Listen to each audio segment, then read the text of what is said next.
हरे कृष्ण।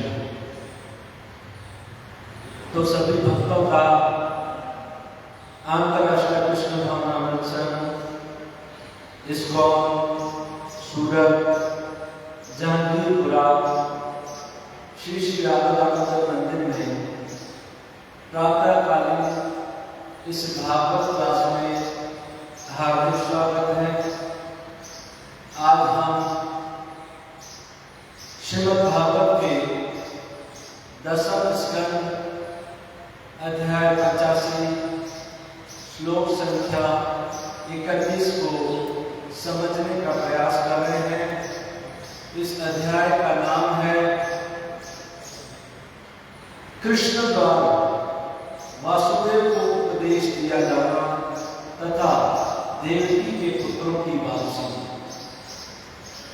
जिसमें हम जानते हैं वसुदेव ने भगवान से प्रार्थना कर ली और अब देवकी भगवान से प्रार्थना कर रही है। देवकी ने भगवान से क्या प्रार्थना की? हे विश्व आत्मा, विश्व की आप आत्मा है, ब्रह्मांड की उत्पत्ति, पालन तथा संहार करने वाले आप ही हैं और ये कार्य जो हो रहा है ये कौन कर रहा है? आपके अंशों के अंश इस सारे साम्राज्य को आपकी कृपा से चला रहे हैं। मैं आपकी शरण में आई हूं। देवकी ने ये स्तुति की। इस स्तुति में, इस श्लोक में देवकी 3 बार भगवान को बोल रही है, आपके अंशों के अंश, उनके अंश इस ब्रह्मांड के कार्य को संभाल रहे हैं। यानी भगवान इस सृष्टि को चलाते हैं, परंतु इसका मतलब ये नहीं है ब्रह्मांड का भार चलाने के लिए भगवान को कोई चिंता करनी पड़ती है। भगवान अपनी इच्छा मात्र से इस सृष्टि को चला सकते हैं, इसका पालन कर सकते हैं, इसका संहार कर सकते हैं। और देवकी ने इस ब्रह्मांड की चलायमान स्थिति को बताते हुए कहा कि आप डायरेक्ट नहीं, इनडायरेक्ट इच्छा मात्र से चलाते हैं। चलाने वाले तो आपके अंशों के अंश और उनके अंश हैं। तो कौन है उनके अंशों के अंश और उनके अंश जो इस ब्रह्मांड को चलाते हैं?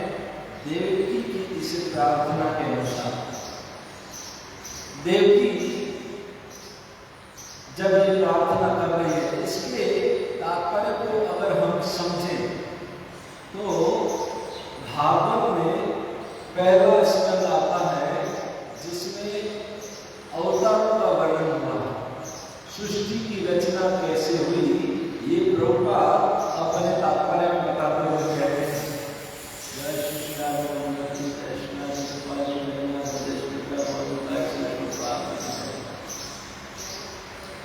तो इस ब्रह्मांड सृष्टि की रचना कैसे हुई, ये प्रभुपाद प्रथम स्कंद के 3रे अध्याय के तात्पर्य के द्वारा इसको समझाने का प्रयास कर रहे हैं, जो यहाँ पर देवकी बता रहे हैं।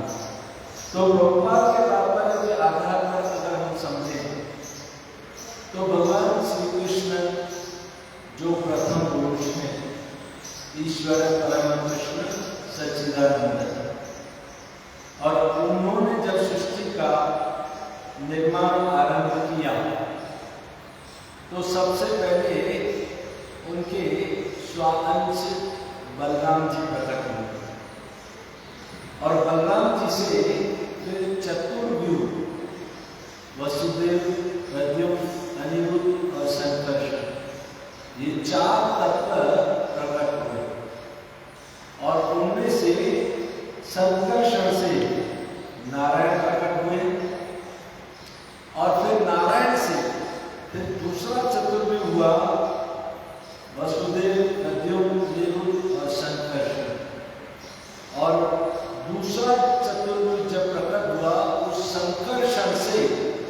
फिर भगवान के एक पुरुषा अवतार, यानी तीन पुरुष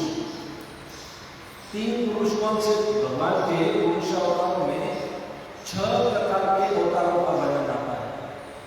पुरुषावतार, लीला अवतार, गुणावतार, मनवंतर अवतार, लीला अवतार और सत्यावतार। ये 6 प्रकार के भगवान के अवतार होते हैं। तो सर्वप्रथम जो अवतार प्रकट हुआ वो था पुरुषावतार, और वो पुरुषावतार क्या है? 3 विष्णु, कारोदक्षाय विष्णु, गर्भोदक्षाय विष्णु और शिरोदक्षाय विष्णु। तो सबसे पहले नारायण से संकर्षण और संकर्षण से प्रथम पुरुष कारोदक्षाय विष्णु प्रकट हुए, जो कारण सागर में शयन करते हैं, जिनकी दृष्टि मात्र से अनंत कोटि ब्रह्मांड उत्पन्न होते हैं।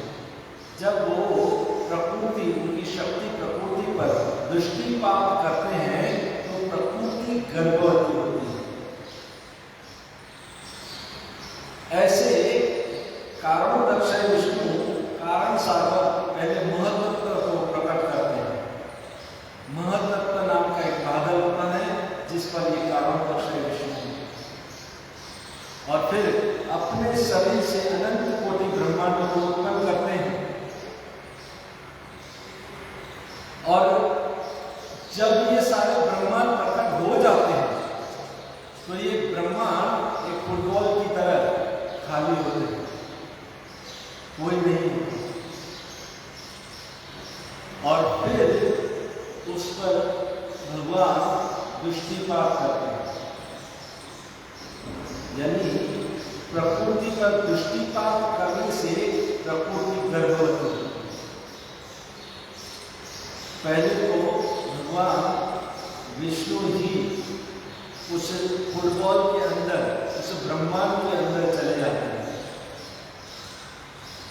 ये दूसरा पुरुषावतार गर्भोदक्षाय विष्णु के रूप में अपने शरीर से कुछ जल उत्पन्न करते हैं और उस जल से आधे ब्रह्मांड को भर देते हैं, और उस पर फिर शेष पर रेस्ट करते हैं, यानी बैठते हैं, और लक्ष्मी उनके चरण दबाती है। फिर वो बिना स्त्री के ही अपनी इच्छा से, अपने गर्भ, अपनी नाभि से ब्रह्मा जी को उत्पन्न करते हैं। ये दूसरे पुरुषावतार गर्भोदक्षाय विष्णु, जो गर्भ सागर में, यानी अंदर ब्रह्मांड के अंदर, उस फुटबॉल में अंदर रह करके सृष्टि की रचना करते हैं। पहले कारणोदक्षाय विष्णु ने बाहर से ब्रह्मांडों की रचना की, दूसरे गर्भोदक्षाय विष्णु ने गर्भ में जाकर के अंदर सृष्टि की रचना की, और बिना स्त्री के उन्होंने ब्रह्मा जी को प्रकट किया कमल नाभि से, और ब्रह्मा जी को ये आदेश दिया कि अब तुम सृष्टि की रचना करो।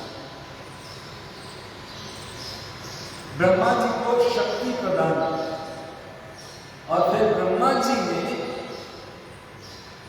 उनके कहने अनुसार जितने भी 84 लाख प्रकार की जीवात्माएं हैं, आत्माओं का जो गोडाउन है, स्टॉक है, उन सबको पिछली प्रलय जो हुई थी, उस पिछली प्रलय के अनुसार जहां जहां थे, उसके कर्म अनुसार उनको 84 लाख प्रकार की बॉडी दी गई, एक बॉडी बनाने का कारखाना। और 84 लाख प्रकार की योनियां ब्रह्मा जी ने बनाई, और अपने अपने कर्म के अनुसार उन बॉडी में उन आत्माओं को डाल दिया। शरीर बॉडी बन गई, और बॉडी के अंदर उसके कर्म अनुसार आत्मा को डाल भी दिया गया, क्योंकि जो पिछली प्रलय हुई थी, पिछली प्रलय में सब कुछ समाप्त हो चुका था। यानी जो कौवा था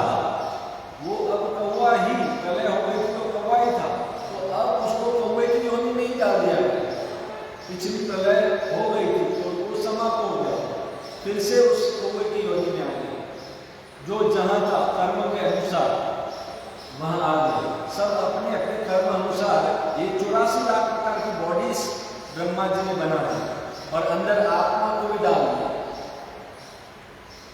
इतना सब करने पर भी वो बॉडी चली नहीं, हिले भी नहीं लगी, हिली भी नहीं। तब ब्रह्मा जी ने भगवान से प्रार्थना की कि बॉडीज में आत्मा भी डालनी है, काम हो नहीं रहा है, वर्क नहीं हो रहा है। और फिर उस गर्भोदकशाही अवतार के तीसरे पुरुष जो हैं क्षीरोदकशाही विष्णु, क्षीरोदकशाही विष्णु के रूप में भगवान परमात्मा के रूप में हर बॉडी के अंदर, हर जीव के अंदर विराजमान है।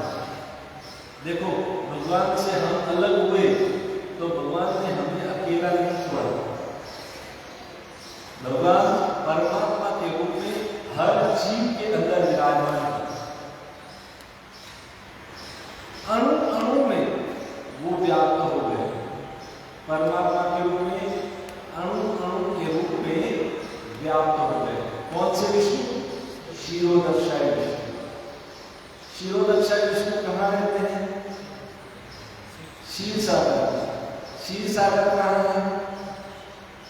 इसी ब्रह्मांड के अंदर है क्षीर सागर। और क्षीर सागर में एक देवताओं की एप्लीकेशन ऑफिस है।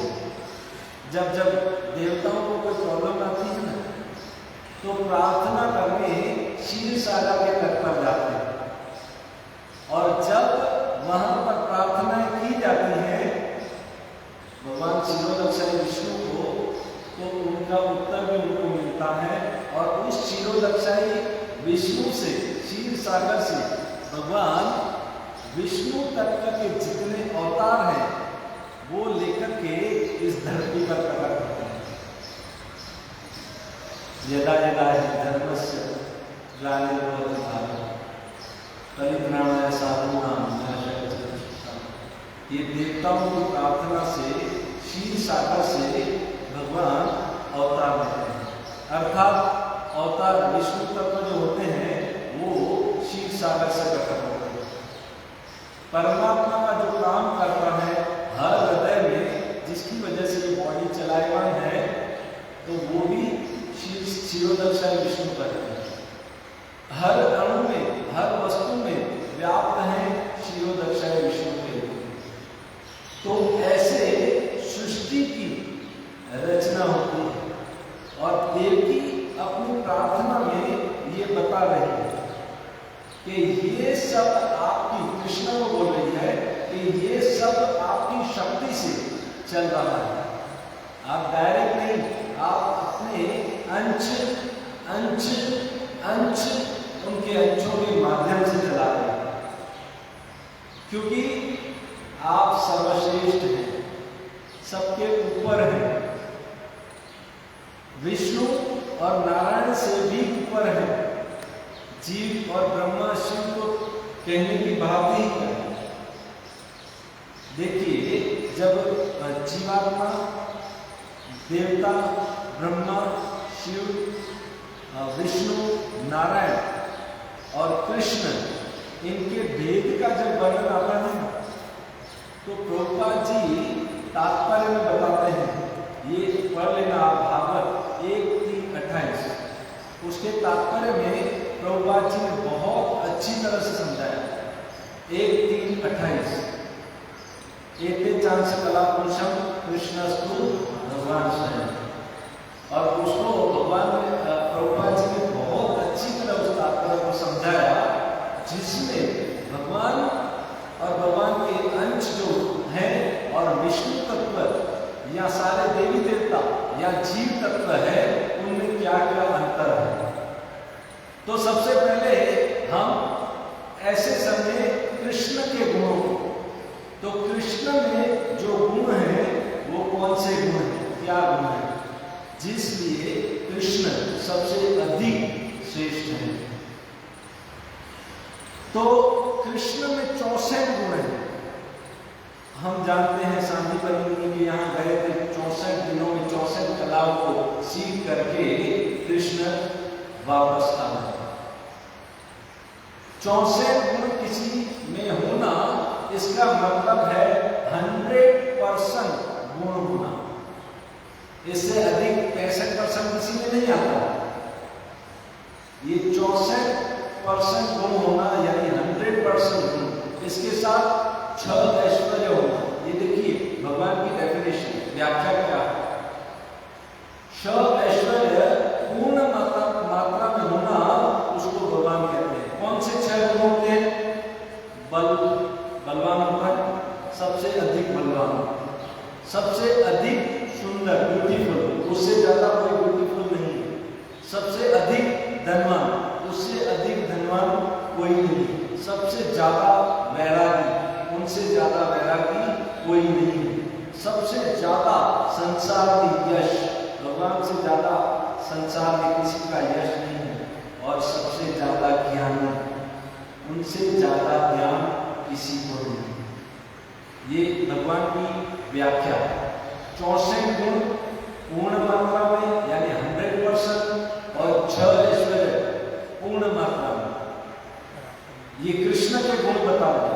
उसके बाद थोड़ा हम नीचे आएंगे तो विष्णु तत्व। विष्णु तत्व यानी भगवान के ही अवतार। भगवान के अवतार जो राम, नरसिंह, वामन आदि होते हैं, उनको विष्णु तत्व कहा जाता है, जो विष्णु से प्रकट होते हैं।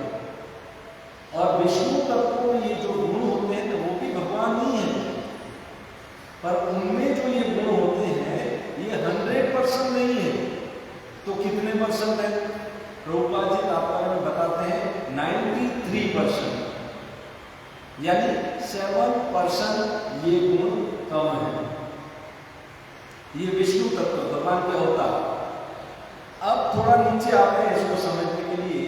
तो शिव जी, और शिव जी जो है वो ना तो विष्णु तत्व है न जीव तत्व है, वो बीच में है। शिव जी भगवान भी नहीं है, विष्णु तत्व भी नहीं है, और जीव भी नहीं है, जीव तत्व भी नहीं है। जो कि ब्रह्मा जी ने इसको समझाया कि शिव और विष्णु में क्या अंतर है। जैसे दूध और दही, दूध से एक बार दही बन जाती है, पर दही से वापस दूध नहीं बन सकता। इतना डिफरेंस ब्रह्मा जी ने समझाया। तो शिव जी में जो गुण है वो है 84%, 84% शिव जी में गुण है। अब शिव जी से थोड़ा नीचे आते हैं तो ब्रह्मा जी। ब्रह्मा जी में कितने गुण हैं? क्योंकि वो जीव तत्व ही है, वो विष्णु तत्व भी नहीं है, वो जीव तत्व है, पर उसमें जो गुण है वो 78% है। 78% पूर्ण मात्रा में। देखिए पूर्ण मात्रा में 78% जिसमें जीव में गुण हो उसको ब्रह्मा जी कहते हैं। अब ब्रह्मा जी से नीचे आएंगे तो देवता या सामान्य जीव होते हैं, उसको जीव तत्व कहा जाता है। तो वो जीव तत्व के अंदर जो गुण होते हैं वो 78% से कम होते हैं। यानी कोई व्यक्ति अगर ज्यादा से ज्यादा गुण प्राप्त कर ले अपने जीव योनि में, तो ज्यादा से ज्यादा 78% तक वो गुण प्राप्त कर सकता है। और वो 78% गुण पूर्ण मात्रा में प्राप्त कर ले तो ब्रह्मा जी बन सकता है। देखिए ब्रह्मा कौन बन सकता है? 100 साल तक वर्णाश्रम धर्म का पालन करता है जो, वो ब्रह्मा बन सकता है। परंतु समय अनुसार अगर भगवान को कोई ऐसा जीव नहीं मिला जो ब्रह्मा बन सके, तो भगवान स्वयं ब्रह्मा बनकर के सृष्टि का पालन करते हैं, स्वयं ब्रह्मा बन जाते हैं। नहीं तो ये चांस जीव को दिया जाता है कि 100 साल तक वर्णाश्रम धर्म का पालन करे वो ब्रह्मा बनेगा।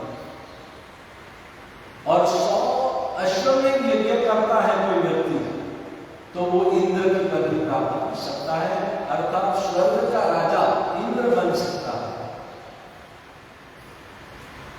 तो इस लेवल से समझेंगे तो जो जीव तत्व है वो जीव 78% उसके अंदर जो गुण है वो पूर्ण नहीं है, और 78% प्राप्त भी कर ले तो भी वो शिव, विष्णु या कृष्ण नहीं बन सकता। ब्रह्मा बन सकता परंतु कृष्ण नहीं बन सकता। अब प्रश्न उठता है कि कृष्ण के अंदर, विष्णु में हमने देखा 93% गुण है और कृष्ण में 100% है, तो कृष्ण में ऐसा क्या है कि 100% है जो विष्णु में, जो नारायण में नहीं है? 64 गुण पूर्ण आत्मा में कृष्ण में है, तो विष्णु में 60 गुण है, तो 4 गुण कौन से कम है? तो कृष्ण में जो 4 गुण एक्स्ट्रा है वो है वेणु माधुर्य, बंसी बजाते हैं, रूप माधुर्य और गुण माधुर्य और लीला माधुर्य। ये 4 गुण कृष्ण के अंदर है, इसलिए कृष्ण को पूर्ण माना जाता है। और इस कृष्ण के जन्म और कर्म की इस व्याख्या को जो कोई व्यक्ति समझने का प्रयास करता है और बार बार इस जो हमने अभी समझा इसको समझने का प्रयास करता है, वो व्यक्ति भगवान गीता में कहते हैं कि इस भगवान के जन्म कर्म की प्रवृत्ति को जो समझ लेता है, जन्म कर्म च मे दिव्यम एवं यो वेत्ति तत्त्वतः त्यक्त्वा देहं पुनर्जन्म नेति मामेति सो अर्जुन। मेरे जन्म और कर्म को जो समझ लेता है उसे पुनः इस संसार में जन्म नहीं लेना। जय श्री राम।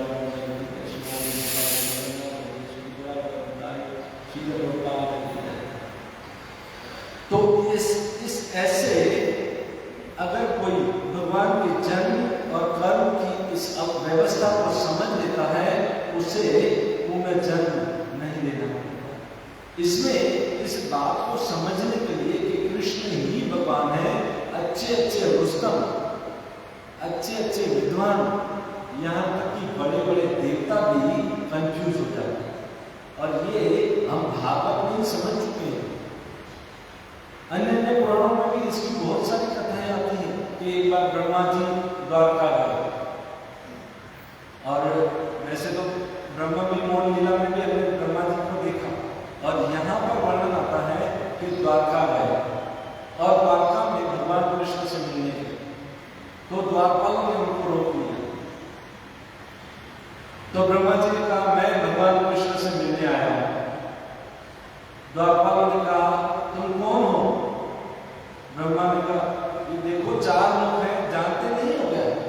ब्रह्मा हूं, इस सृष्टि को चलाने वाला हूं भाई, तुमको कुछ पता नहीं है। तो गए अंदर और भगवान से पूछने वॉचमैन, और भगवान से कहा कि ब्रह्मा जी मिलने आए। भगवान ने कहा जाओ और उसको पूछो कौन से ब्रह्मा जी। और वो बाहर आए और उनको पूछा कि कौन से ब्रह्मा जी भाई? अरे भगवान मुझे नहीं जानते, मैं उस सृष्टि को चलाने वाला चतुर्मुख ब्रह्मा। जाओ उन्हें कह दो चतुर्मुखी ब्रह्मा हैं। और वॉचमैन जब तक वहां जाए और भगवान को पूरा समाचार सुनाए, इससे पहले तो ब्रह्मा के अंदर आंदमान शुरू हो गई। मैं जाऊंगा भगवान से कहूंगा क्या आप मुझे नहीं जानते हो और मुझसे पूछ रहे हो कौन से ब्रह्मा? जब वॉचमैन ने अंदर जाकर भगवान से कहा चतुर्मुखी ब्रह्मा, भगवान ने कहा ये जब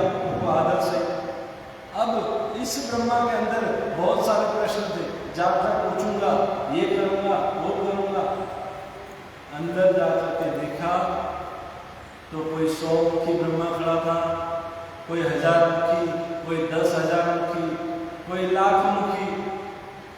और उनके सामने हमारे ये चतुर्मुखी ब्रह्मा एक छोटे से बालक के समान लग रहे। वो देख करके उनको अपने सारे प्रश्नों के उत्तर मिल गए और प्रणाम करने लगे भगवान को। और उस समय ब्रह्मा जी ने एक पेन उठाया और एक बुक उठाया और लिखने लगे, ईश्वर परम कृष्ण सच्चिदानंद विग्रह अनादि आदि गोविंदम सर्व कारण कारण गोविंदमादि पुरुषम तमहं भजामि। यही प्रार्थना दिल की बात हो रही है कि आपके इशारे से इस सृष्टि का, प्रकृति का प्रलय, सृष्टि पालन और सर्जन होता है। जैसे हम देखते हैं तो प्रभुपाद जी तात्पर्य बताते हैं, एक वृक्ष होता है और अचानक ही सीजन आने पर उसमें फल लग जाते हैं। अब आम की सीजन है, पहले नहीं होते, अब सीजन आई, आम लग गए। तो हम उन आमों को देखते हैं और आश्चर्यचकित होते हैं कि वृक्ष में आम आए हैं, पर हम ये नहीं समझते कि उस वृक्ष को उगाने वाला कोई किसान होगा, वो धरती में बीज डालने वाला कोई किसान होगा और इसलिए वृक्ष बड़ा हुआ है और इसलिए उसमें फल आए हैं। यानी जो हर घटना हो रही है उसके पीछे कोई कारण है। उसी प्रकार इस ब्रह्मांड की रचना हुई, सारे जीव चलायमान हो रहे हैं, उनको सब मिल रहा है, ये किसकी कृपा से, उसके पीछे भी कारण है। और ये कारण सागर में इसकी रचना होती है। नास्तिकवादी बोलते हैं अचानक से एक बॉम्ब फूटा और सारे ब्रह्मांड उत्पन्न हो गए और सब अपने आप चलने लगे। अब बॉम्ब फूटेगा तो बनेगा कि बिगड़ेगा? अब इतने सारे बॉम्ब यूक्रेन में फूट रहे हैं तो बन रही है क्या सृष्टि कि बिगड़ रही है?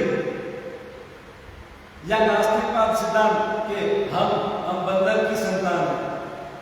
हमारे शास्त्र तो सिखाते हैं हम बंदर की नहीं, हम मनु हैं, मनुष्य, मनु महाराज की संतान है जो ब्रह्मा से उत्पन्न हुए, यानी इसलिए हम मनुष्य कहलाए। ये नास्तिकवादी सिद्धांत बोलते हैं, वो बोलते हैं अपने आप सब हो रहा है।